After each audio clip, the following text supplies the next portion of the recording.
Hey YouTube, it's Dr. T stopping by for another quick word. I just want to do a quick video on some tips for first-time gun owners, okay? They're not in order, and the first one is to get the proper training. It's important as a firearm owner that you get the necessary training. Apart from the basic training that you'll need to obtain your license to carry, or if you're in a state and they have constitutional carry, it is important that you get the necessary training. So you just know the basics and the tips on how to keep yourself safe, okay? The next would be know the gun laws in your state. It's important because you want to make sure that you do not put yourself in a situation where you're breaking any laws, okay?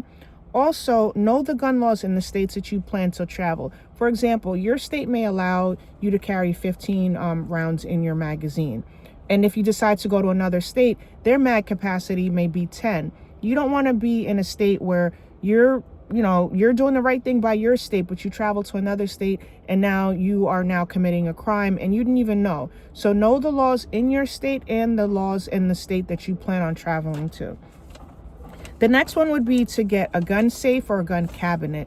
It's important that you keep your firearm away from people who should not have access to it. And in the event that you have someone come over and, kids like to wander or, touch things they're not supposed to, you don't want a child to gain access to your firearm. So it's important that you make sure that you have a gun safe or a gun cabinet.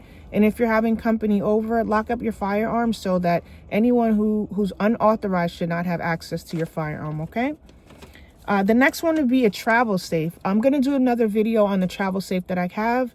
But it's important you should have a travel safe that you could put in your vehicle that has like the metal rope that you can attach it to your vehicle, and you can lock your car up and your items will be safe. For example, you can't go into a courthouse with a firearm. So if you're carrying and you need to put your firearm away, the best place would be like a lockbox or a portable safe that you can use. So not everyone's glove box has a lock on it. So do not just leave your firearm in there and someone can have access to it, okay? The next one would be a range bag. Make sure that you have a range bag that is different from your regular bag. There's so many stories that I hear about people going to the airport and them leaving or getting in trouble because they left a live round of ammunition in their bag.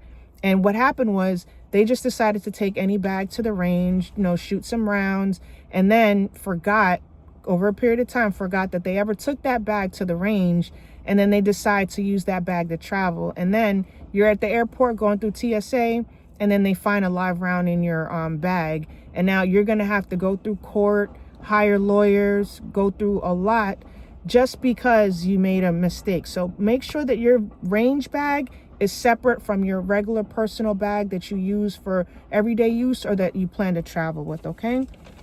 The next one would be get a gun belt. Make sure that you have a belt that's, sturdy, it's reliable, and it can properly hold your firearm. So these, as you know, having a handgun they're heavy.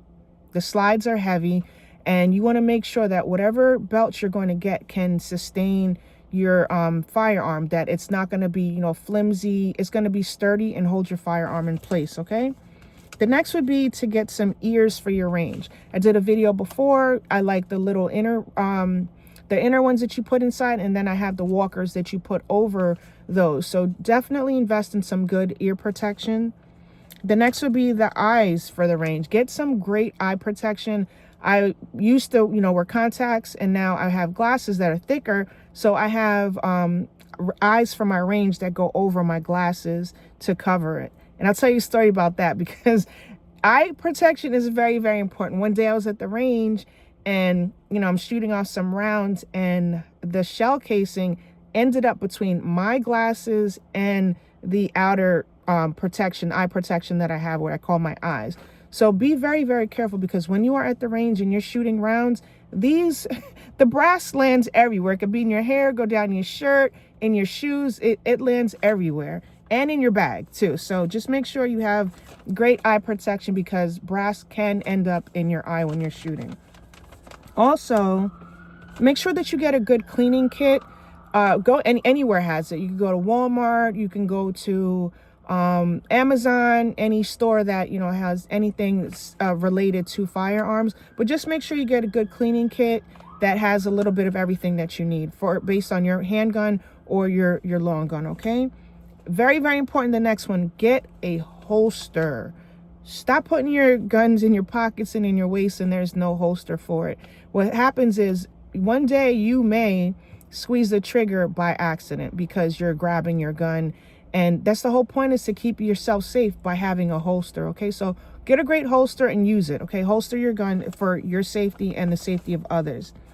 Also, buying the specific ammo for your firearm. Once you start going to the range, you'll see what works best for you. So if you're used to shooting the regular ammo at 115 grain, and then you decide, hey, one day I want to try the plus P ammo, which is 124 grain or 147. You have to know if your firearm can handle that, because you don't want to mess up your gun.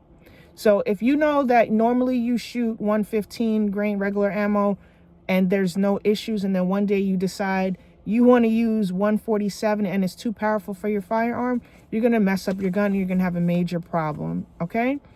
The next one would be going to the range often. I would recommend at least one time per month to go to the range, just to make sure that your skills are still sharp and you're getting the necessary practice. It's a terrible idea to have a firearm and you not use it properly. You don't go to the range. You don't know your gun inside and out. You don't know, you have to know your firearm. And the best way to do that is to go to the range at least once a month.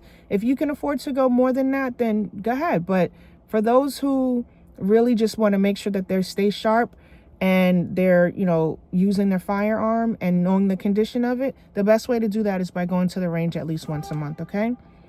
The next one would be practice dry firing.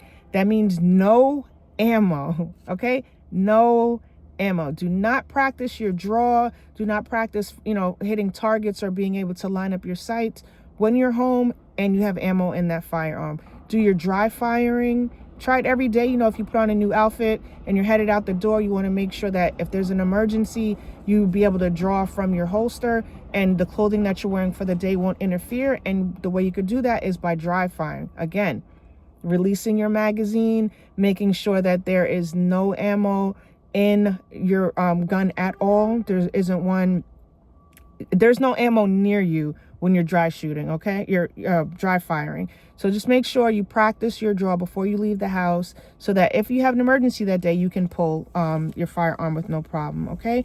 And the last one, which is the most important one, keep your finger off the trigger until you are ready to shoot. Until you have lined up your sight, you know what your target is, and you're ready to shoot, keep your finger off that trigger, okay? It could save your life and somebody else's. So those are some of the tips that I would like to give for first-time gun owners. Thank you for watching. Please like, share, and subscribe, and I'll talk to you soon. Bye.